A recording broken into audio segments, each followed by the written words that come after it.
Sistem Necromancer. Bab 172 sampai dengan 174.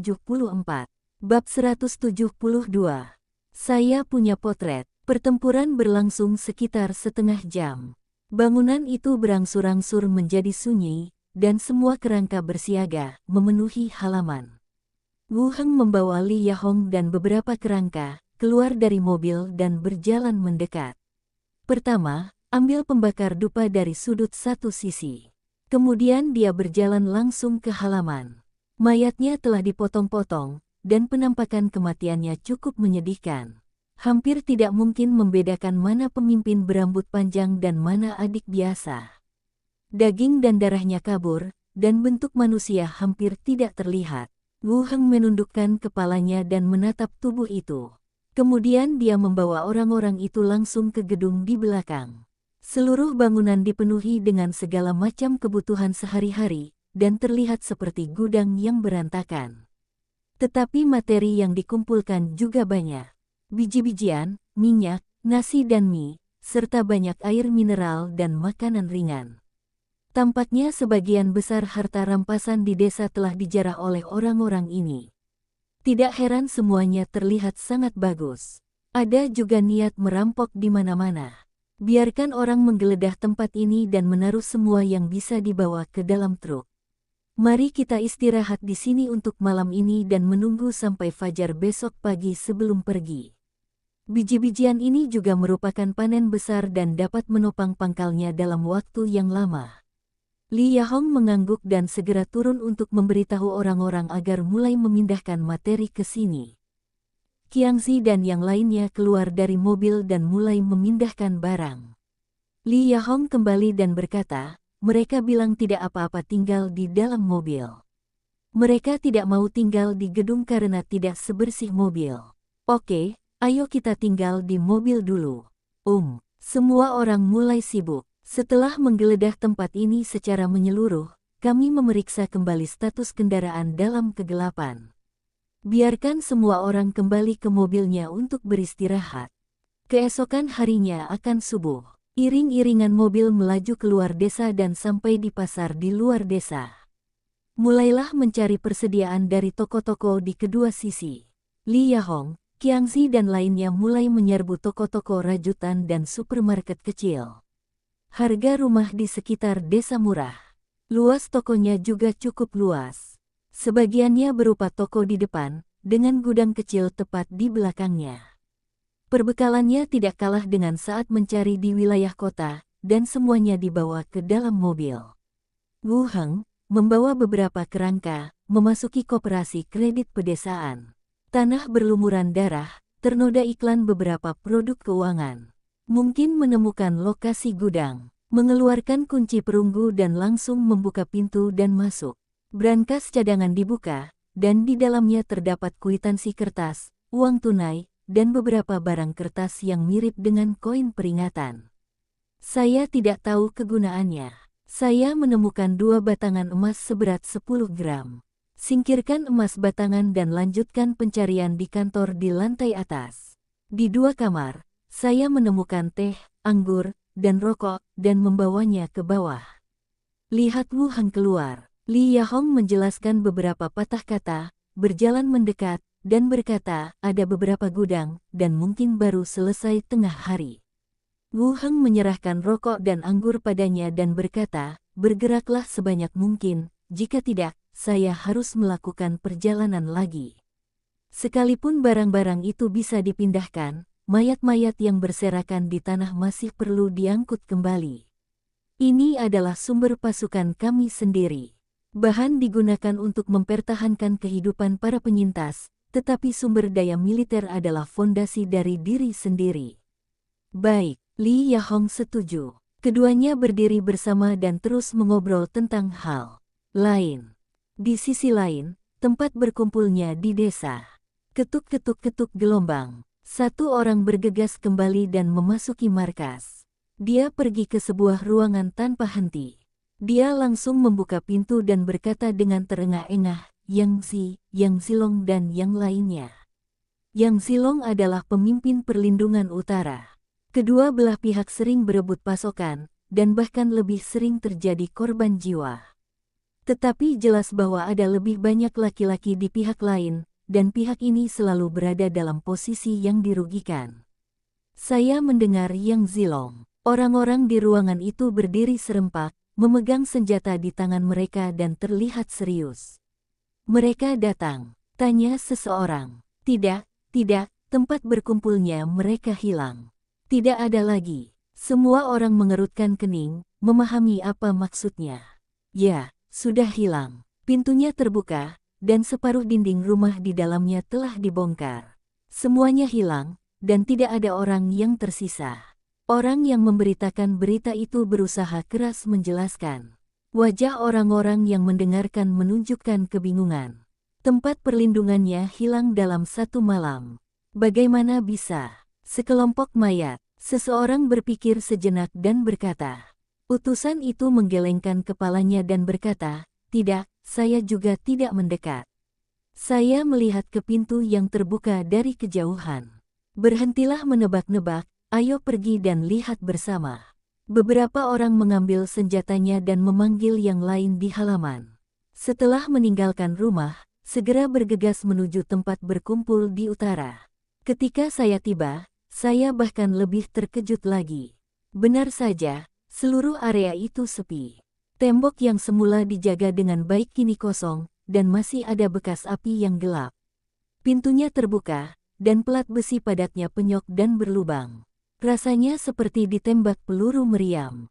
Mata semua orang terbelalak, dan apa yang mereka lihat lebih berdampak daripada apa yang mereka dengar. Benar saja, sepertinya dia tidak diserang oleh segerombolan mayat. Masuk dan lihatlah. Beberapa orang memasuki gedung dengan cemas dan mulai memeriksanya dengan cermat. Di dalam kosong, dan sebagian bangunan telah runtuh. Persediaan habis semua, tidak ada yang tersisa. Mengambil perbekalan pasti tidak dilakukan oleh zombie atau zombie yang cacat. Beberapa orang berdiskusi dengan suara pelan. Pada saat yang sama, saya memikirkan tentang apa yang terjadi kemarin yang akan menyebabkan bencana besar di tempat berkumpulnya di utara.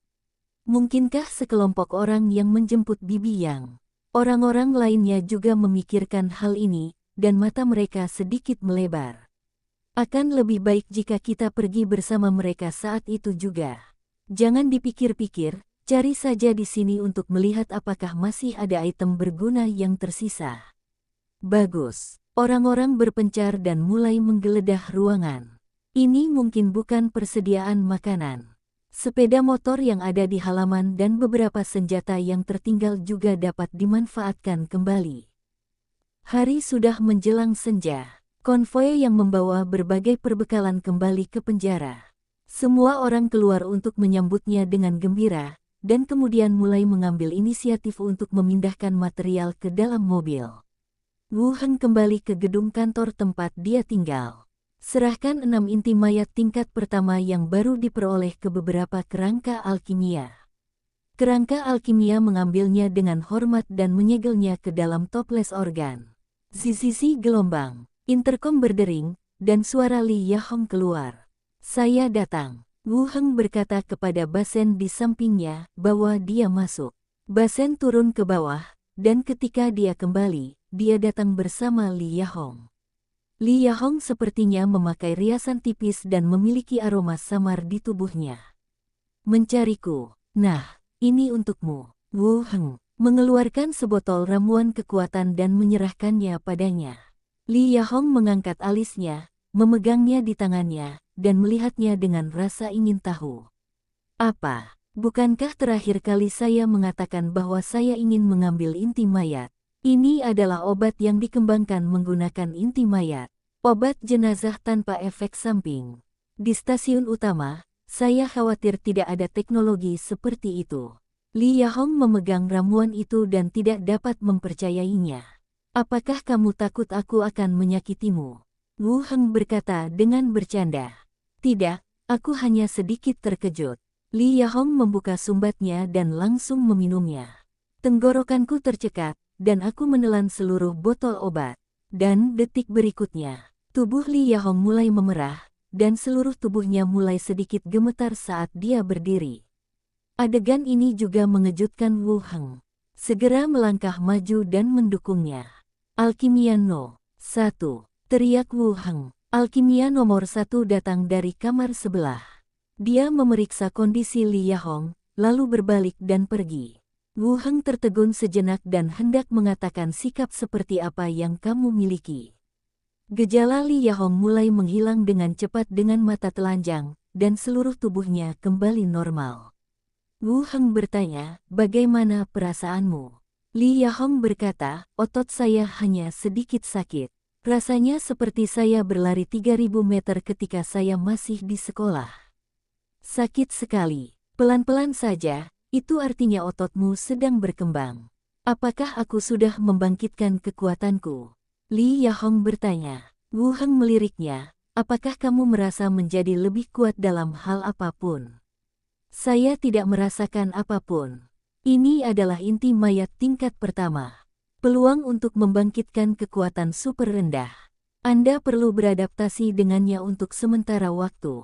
Ketika Anda memiliki kesempatan untuk mengambil inti mayat tingkat kedua di masa depan, Anda mungkin bisa untuk membangunkannya. Li Yahong memandangnya dengan hati-hati dan berkata, terima kasih. Saya merasa kamu memperlakukan saya lebih baik daripada ayah saya.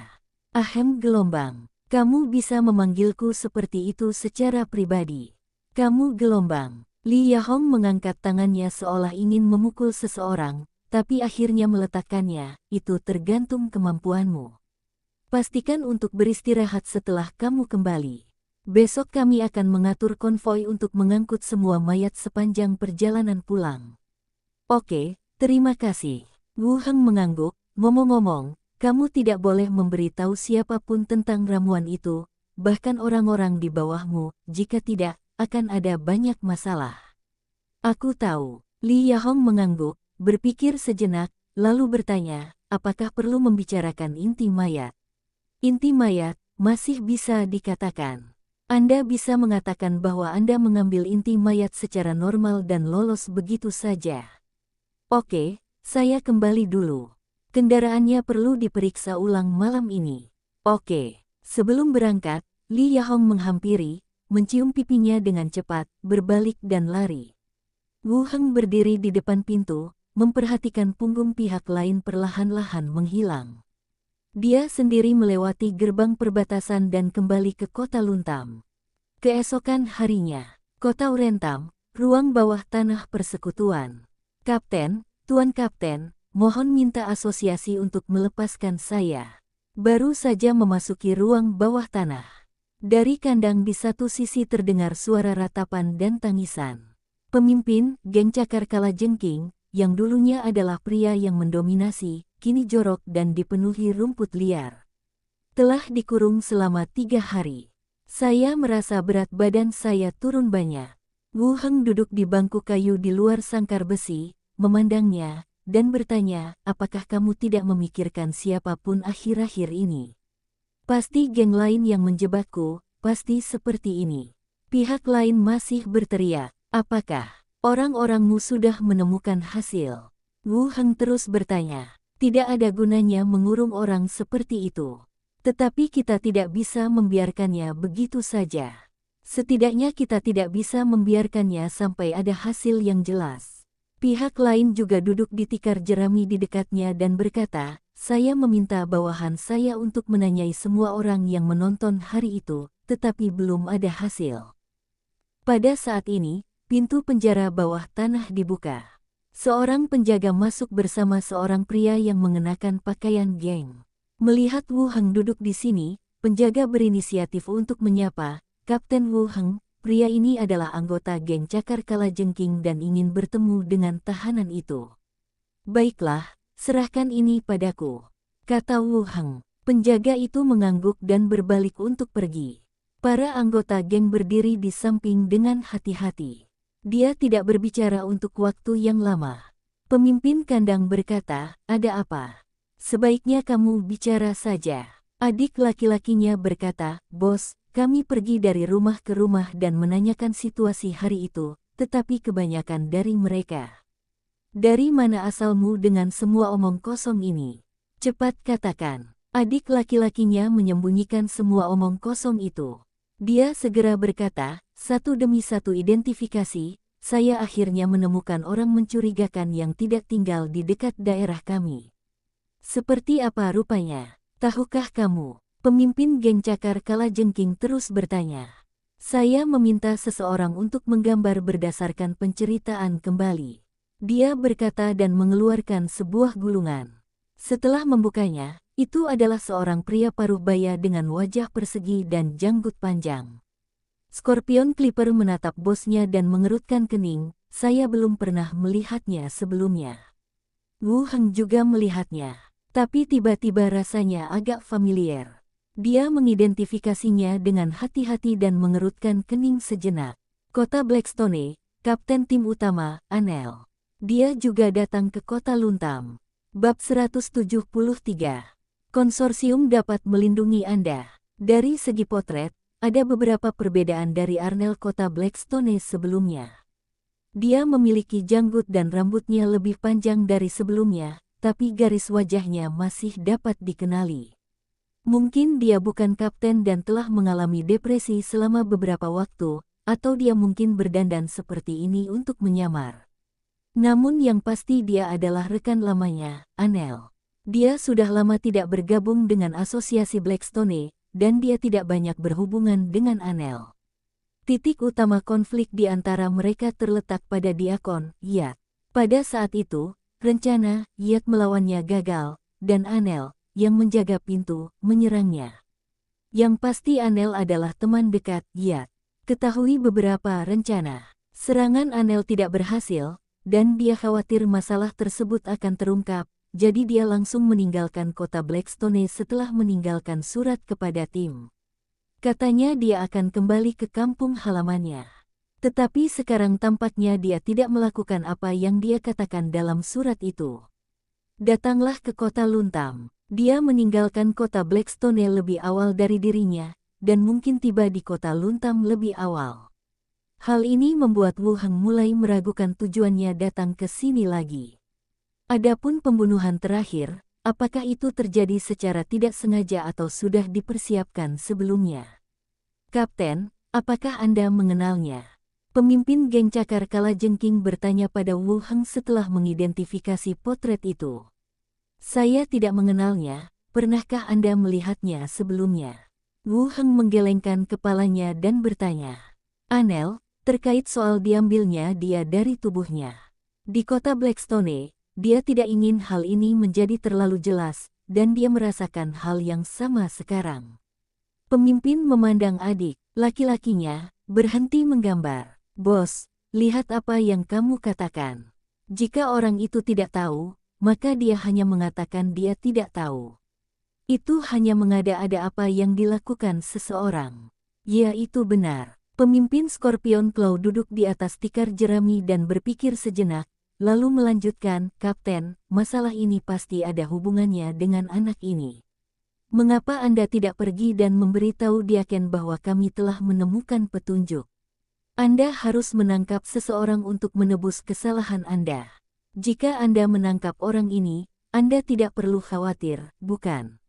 Wu Heng mengangkat alisnya tetapi tidak menolak. Yah, benar. Saya akan memberitahu Diaken. Terserah Anda apa yang harus Anda katakan. Oke, terima kasih banyak, Kapten. Pihak lain segera mengucapkan terima kasih. Wu Heng langsung keluar dari ruang bawah tanah dan pergi ke ruang kerja Diaken. Berbicara singkat dengan Deacon Gomez apa yang baru saja terjadi. Gomez kemudian bertemu dengan pemimpin geng tersebut dan mendengarkan idenya. Melihat potretnya. Tetapi jelas sekali tidak ada seorang pun di kota Luntam yang mengenal Anel. Setelah beberapa diskusi, diputuskan untuk melepaskan pemimpin geng tersebut dan terus menyelidiki masalah tersebut. Tentu saja, saya tidak membiarkannya pergi begitu saja tanpa alasan apapun. Penting untuk mengetahui atau menemukan informasi spesifik tentang orang ini dalam waktu seminggu. Tidak ada nama atau informasi spesifik, dan perintah yang diinginkan tidak dapat dikeluarkan. Jadi diperlukan beberapa informasi rinci. Mendengar bahwa dia dikeluarkan, bos dari Scorpion Claw Gang mengucapkan terima kasih yang sebesar-besarnya dan berjanji bahwa jika pihak lain masih berada di luar kota, dia akan ditangkap meskipun dia dijungkir balikan. Diakon tidak mau repot-repot berbicara omong kosong kepadanya. Setelah mengucapkan beberapa kata sederhana, dia melepaskannya. Pada siang hari, Wu Heng dan pemimpin Scorpion Claw Gang keluar dari asosiasi bersama-sama. Ingatlah untuk memberitahuku jika terjadi sesuatu. Baiklah Kapten, jangan khawatir, saya akan membantu Anda menangkap anak itu dan melampiaskan amarah Anda, kata pihak lain. Wu Heng mengangguk, oke, cepat kembali. Pihak lain mengangguk, membawa adik laki-lakinya, dan segera pergi. Wu Heng berdiri di depan pintu dan melihat sekeliling. Dia tidak kembali ke asosiasi, tetapi langsung ke konsorsium. Ada dua ancaman utama terhadap diri kita saat ini. Salah satunya adalah Anel, yang gagal membunuh dirinya sendiri. Yang kedua adalah Orde Rahasia yang ingin mengambil kembali alat peraga di tangan mereka. Wu Heng bahkan curiga ada semacam hubungan di antara mereka berdua, jika tidak, mereka tidak akan sedekat itu pada waktunya. Tetapi semuanya hanya dugaan saya sendiri. Tidak ada bukti substansial. Di ruang konsorsium, Wu Heng duduk di sofa dan beristirahat sejenak. Pintu terbuka dan penanggung jawab, Lechia, masuk perlahan. Selamat siang, Kapten Wu Heng berkata sambil tersenyum. Wu Heng juga tersenyum dan berkata, apakah ada hasil mengenai komisi buku keterampilan? Tunggu sebentar, kata Lechia sambil memanggil staf untuk memeriksa catatan komisi. Staf segera kembali, memegang dua buku keterampilan di tangan mereka. Lechia memeriksanya sendiri terlebih dahulu, lalu menyerahkannya ke tangan pihak lain, sepertinya komisinya telah membuahkan hasil. Wu Heng mengambilnya dan memeriksanya. Tulang lengan kandang mayat, tulang lengan. Deskripsi, gunakan sihir necromancy untuk membentuk pelindung tulang di sekitar penggunanya, bisa efektif bersamaan dengan armor fisik, tetapi tidak bisa efektif bersamaan dengan keterampilan perlindungan sihir. Armor tersebut dibentuk untuk memberikan sihir dan perlindungan fisik untuk dirinya sendiri. 1 set, keterampilan sihir yang dapat membentuk baju besi. Tidak ada catatan mengenai skill ini di Necronomicon. Entah itu kemampuan yang relatif tidak populer, atau keterampilan yang dikembangkan setelah Necronomicon. Tetapi di antara keterampilan kubu, mage, ada keterampilan yang disebut mage armor, yang memberikan medan kekuatan sihir untuk meningkatkan pertahanan. Skill di depanku jelas mirip dengan jenis sihir ini. Itu harus dikembangkan kembali menggunakan sihir necromancy berdasarkan dasar-dasarnya. Dari sudut pandang Wu Heng, skill ini masih sangat berguna. Ahli nujum terdengar jahat dan menakutkan, namun atributnya masih merupakan profesi yang rapuh. Saat Anda berada dalam bahaya, sulit untuk mencapai efek perlindungan dan penyelamatan diri.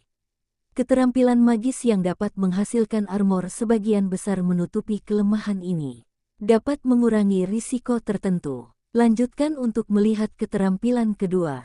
Kandang mayat. Deskripsi, penjara tulang kubik tetap dibentuk di lokasi yang ditentukan dalam jarak casting. Kastor dapat mengontrol energi sihir untuk mengontrol kepadatan tulang. Jika target yang terperangkap tidak dapat keluar dari jebakan menggunakan serangan fisik, tubuh dan jiwanya tidak akan dapat melarikan diri pada saat yang bersamaan. Tempat pengecoran memiliki cukup tulang dan akan tetap dalam kondisi yang sama. Sangkar tanpa tulang dan dibentuk menggunakan sihir necromancy akan menghabiskan kekuatan mentalnya sendiri saat sangkar tersebut terus berlanjut hingga berhenti merapal mantra. Kurung tutup, ini adalah keterampilan langka lainnya.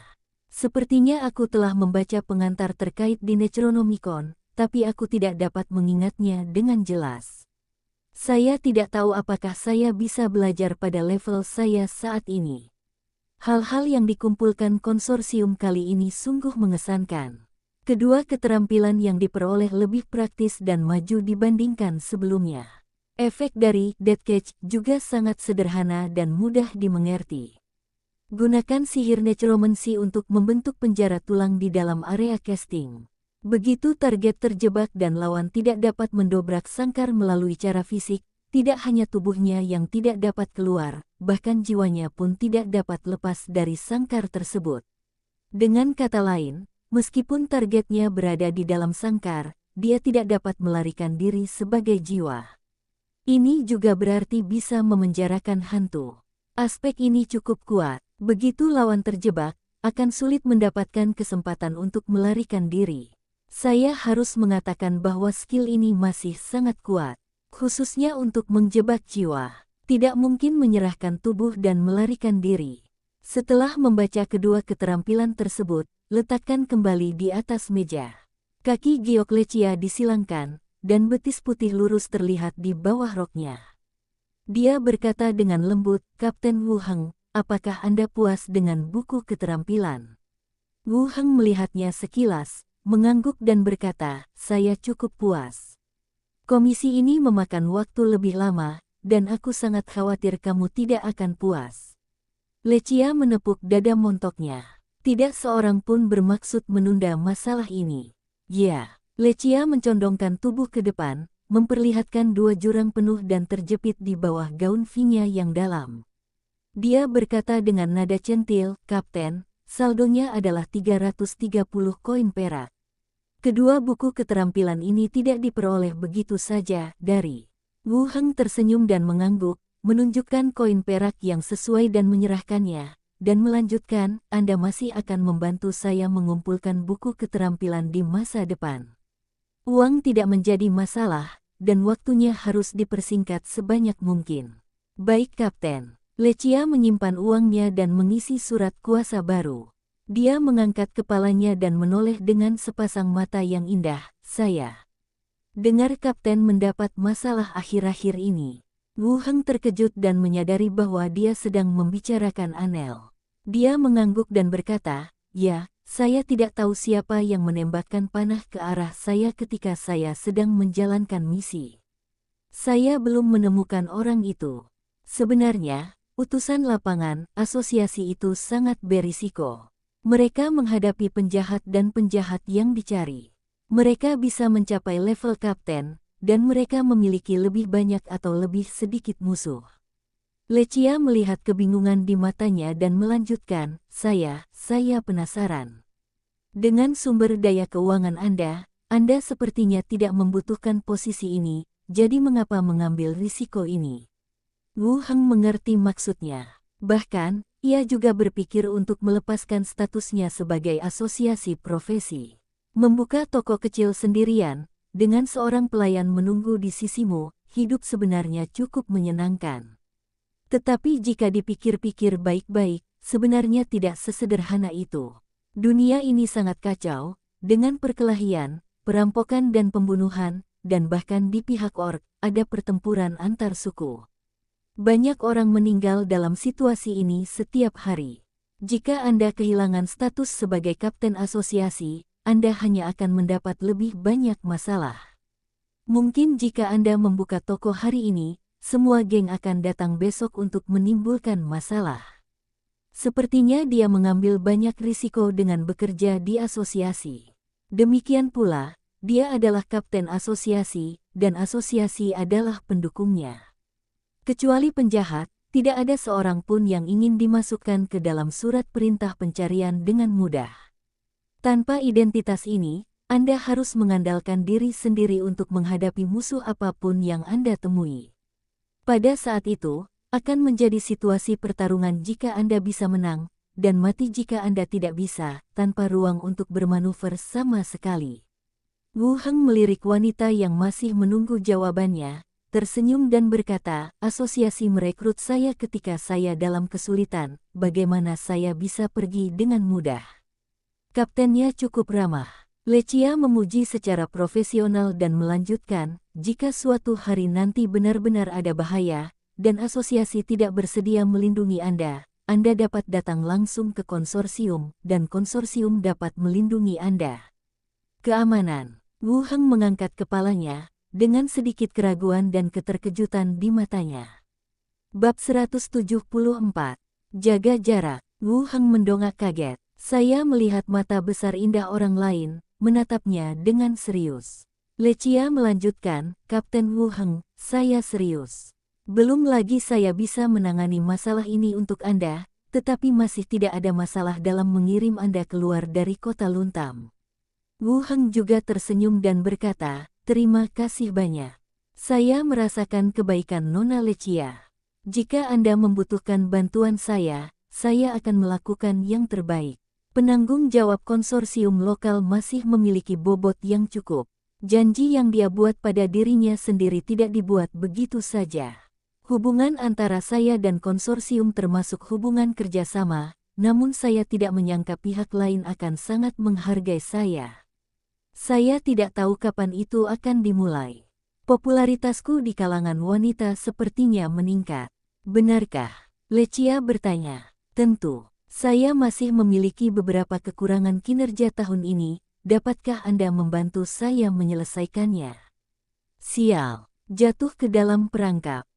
Pertunjukan apa? Apakah kamu masih memiliki istilah pertunjukan? Wu Heng bertanya dengan rasa ingin tahu. Untuk konsorsium, apakah ada yang namanya kinerja? Kita masih perlu menukar emasnya. Kamu bilang kamu akan membantuku, bukankah kamu berbohong? Lechia terus bertanya. Wu Heng terbatuk ringan dan berkata, saya sudah ingat masalah ini. Ketika saya mendengar beritanya, saya akan membantu Anda menyelesaikan pertunjukan. Oke, terima kasih banyak. Keduanya duduk bersama dan mengobrol sebentar. Wu Heng berdiri dan berencana untuk pergi. Lechia berjalan ke pintu dan melanjutkan, apa yang baru saja saya katakan itu benar. Ingatlah untuk datang ke sini jika Anda dalam bahaya. Di kota Luntam dan bahkan sekitarnya, konsorsium masih memiliki efek jera tertentu. Saya tahu jika ada bahaya, saya akan datang ke Nona Lechia untuk meminta bantuan. Yah, hati-hati. Keduanya berpamitan, langsung keluar dari gedung konsorsium, dan berjalan menuju kediamannya. Kembali ke tempat tinggal Anda. Tuan, kamu kembali. Mini, yang sedang berlatih kungfu, bergegas menghampirinya dan menggantungkannya di lehernya dengan wajah gembira. Wu Heng melingkarkan lengannya di pinggangnya dan melirik ke ruang tamu. Underwhale, yang juga mengenakan seragam latihan, juga membungkuk hormat. Toko tutup, jadi mereka berdua tinggal di rumah dan berlatih. Tutup pintunya, Mini yang tergantung di tubuhnya turun, dan terus bertanya, Tuan, apakah Anda ingin menyiapkan makan malam? Wu Heng melirik ke langit dan berkata, mari kita persiapkan nanti. Wen Manxia juga akan datang dan menyiapkan porsi tambahan. Tuan yang baik, aku akan pergi ke ruang belajar untuk membaca sebentar. Kamu bisa istirahat setelah berlatih sebentar. Jangan lelah, kata Wu Heng. Oke. Wu Heng meminta Mini membuatkan dia secangkir kopi, lalu memasuki ruang belajar di lantai 3. Keluarkan 2 buku yang saya panen hari ini dan letakkan di atas meja. Buku pertama, Bon Arms. Dilihat dari isi bukunya, inspirasi sihir dari Bon Arms berasal dari sekolah perlindungan di sistem penyihir. Mantra jenis ini dapat menciptakan penghalang fisik atau magis. Dapat mengimbangi kerusakan serangan yang terkait, atau menghilangkan status negatif seseorang, dan bahkan menghilangkan bentuk kehidupan abnormal di dalam tubuh. Wu Heng memahami bahwa bentuk kehidupan abnormal di sini adalah parasit, bukan bakteri atau virus. Lebih mirip serangga beracun di novel. Tentu saja, ada banyak jenis keterampilan untuk faksi perlindungan. Semakin tinggi levelnya, semakin baik efeknya. Tidak berarti satu keterampilan dapat mencapai semua efek di atas. Pelindung tulang adalah menggunakan sihir necromancy untuk mensimulasikan baju besi yang terbuat dari tulang putih untuk melindungi diri Anda sendiri, dan itu tidak menghalangi Anda untuk menggunakan baju besi kulit atau besi di dalamnya. Dapat membentuk 2 lapisan perlindungan. Ini masih sangat bagus, dan sangat meningkatkan keselamatan Anda sendiri. Saat buku mencapai halaman terakhir, permintaan sistem akan segera muncul.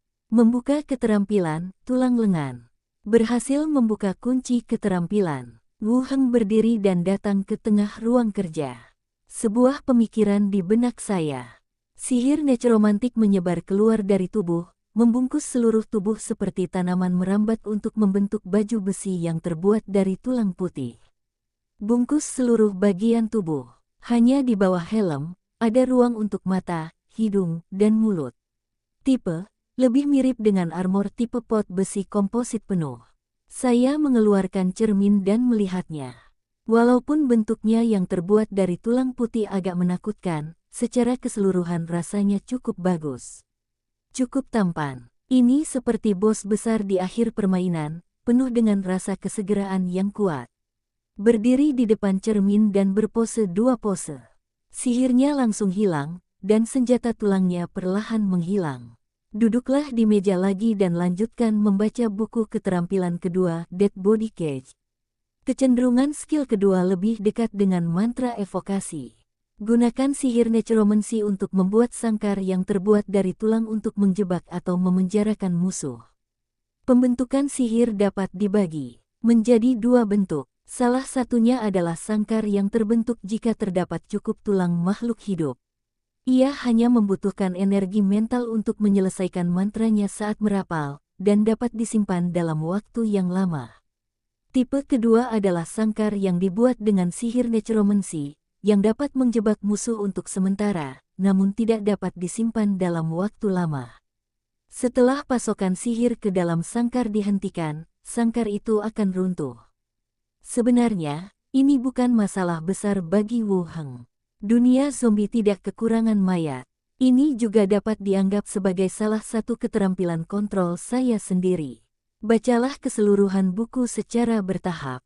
Tetapi perintah membuka kunci keterampilan tidak muncul. Wu Heng mengerutkan kening sejenak, melihat sekeliling ke buku di tangannya, dan kemudian ke panelnya sendiri. Apa yang terjadi? Dari halaman pertama ke halaman terakhir lagi. Ketika saya membacanya 3 kali, permintaan akan muncul. Membuka keterampilan, sangkar mayat mati. Seharusnya tingkat keterampilannya terlalu tinggi, dan tidak ada cara untuk menilai atribut kecerdasan. Melihatnya 3 kali sebelum membuka kunci panel atribut. Letakkan 2 buku di rak buku. Tidak lama kemudian, terdengar suara percakapan dari bawah, disusul dengan teriakan Mini, "Tuan, saudari Wen Manxia ada di sini." Wu Heng membuka pintu ruang kerja, biarkan dia datang ke lantai 3. Ketuk-ketuk-ketuk gelombang, langkah kaki yang jelas terdengar, dan Wen Manxia, mengenakan syal cantik dan gaun biru, berjalan menaiki tangga. Masuk ke ruang belajar dan tutup pintunya dengan hati-hati. Dia menatapku dengan menawan dan berteriak pelan, "Tuan Gelombang, duduklah," kata Wu Heng. Wen Manxia melepas syalnya dan meletakkannya di sandaran kursi di dekatnya. Mengayunkan pinggangnya dengan ringan, dia berjalan mendekat dan langsung duduk di pangkuannya. Wen Manxia bertubuh montok, dan bokongnya yang bulat membungkus kakinya seperti marshmallow. Satu tangan tergantung di lehernya, dan tangan lainnya memainkan rambutnya, dan dia berkata dengan lembut, "Saya pikir Tuan tidak menyukai saya. Saya berinisiatif untuk mengirimnya ke pintu setiap saat. Rasanya aneh. Saya menerima pesan dari Master hari ini." Saat dia berbicara, dia meletakkan dagunya di bahunya, memutar lidah merahnya dengan lembut, dan menggigit daun telinganya dengan lembut. Pada siang hari, Wu Heng meminta seseorang untuk mengiriminya pesan. Isinya sederhana, "Datanglah untuk makan malam di malam hari." Tidak disebutkan siapa orang itu, tapi Wen Manxia pasti tahu siapa yang mengajaknya pergi makan malam. Tentu saja tujuan utamanya juga untuk menanyakan apa yang telah dijelaskan terakhir kali dan tugas-tugas selanjutnya. Wu Heng memeluk pinggangnya dan mengusap punggungnya dengan lembut. "Kenapa, kita tidak baru bertemu 2 hari yang lalu? Aku merindukanmu," Wen Manxia berkata dengan lembut dan memasang bibir merahnya lagi. Pegang satu sama lain sebentar. Mereka perlahan berpisah. Seluruh orang tergantung pada tubuhnya. Wu Heng membelai rok sutra halus itu dan bertanya, "Apakah Anda menemukan hasil tentang orang yang Anda minta untuk diselidiki?" Wen Manxia berkata dengan lembut, "Penyelidikannya jelas.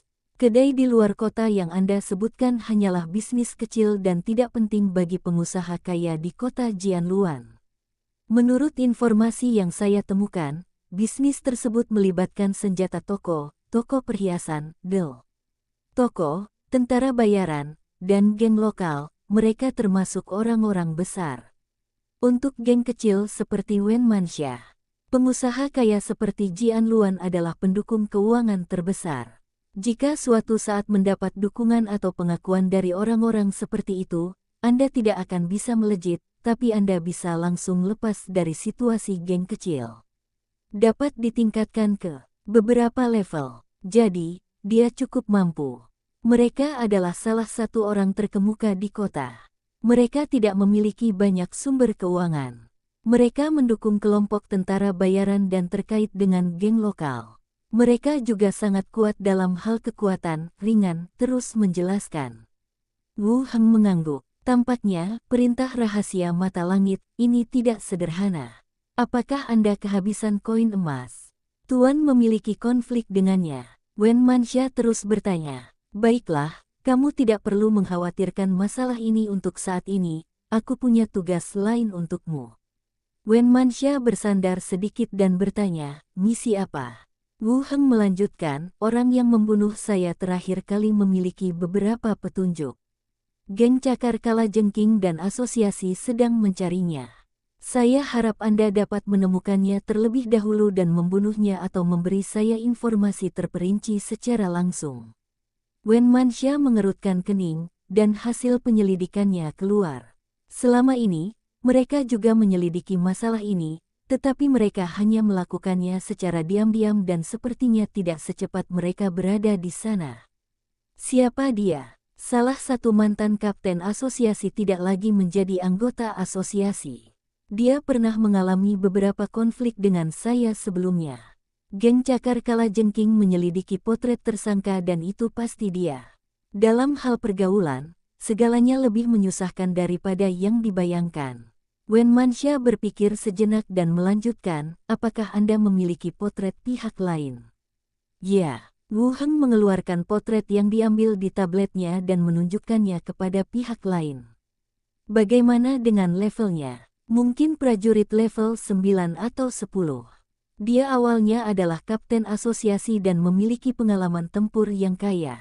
Jika Anda ingin mengambil tindakan, berhati-hatilah. Nah, setelah saya kembali, saya langsung meminta orang untuk mengaturnya. Orang-orang saya sangat efisien dalam mengumpulkan informasi, kata Wen Manxia lembut. Wu Heng mengangguk, baiklah, terserah kamu. Jangan khawatir, Tuan, jika dia berani menyerangmu, kami akan menangkapnya, kata Wen Manxia dengan tegas. Keduanya berbicara sebentar di ruang kerja. Suara Mini yang meminta makan malam datang dari bawah. Keduanya merapikan pakaian, menuruni tangga bersama, dan duduk di meja makan untuk makan. Keesokan harinya, Wu Heng pergi ke asosiasi. Di meja depan, saya mendapat beberapa balasan. Pergi ke ruang tunggu. Wu Heng memimpin dengan membuka jawaban, Slater. Tentu saja, ini tentang Orde Rahasia. Dalam pemahaman Slater, Orde Rahasia Mata Surgawi adalah organisasi misterius yang terdiri dari sekelompok orang kaya dan berkuasa. Pada tahun-tahun awal, mereka tidak terlihat oleh masyarakat umum. Namun dalam beberapa tahun terakhir, mereka mulai merekrut anggota dan menjadi lebih aktif. Baru-baru ini, ada tanda-tanda di banyak tempat bahwa Orde Rahasia mencoba menyusup ke dalam asosiasi, dan departemen ini juga menyelidiki masalah ini dengan serius. Dari perkataannya terlihat bahwa Slater sangat takut pada mereka. Dan peringatan terakhir yang diberikan kepadanya adalah, jangan percaya semua yang mereka katakan, jaga jarak.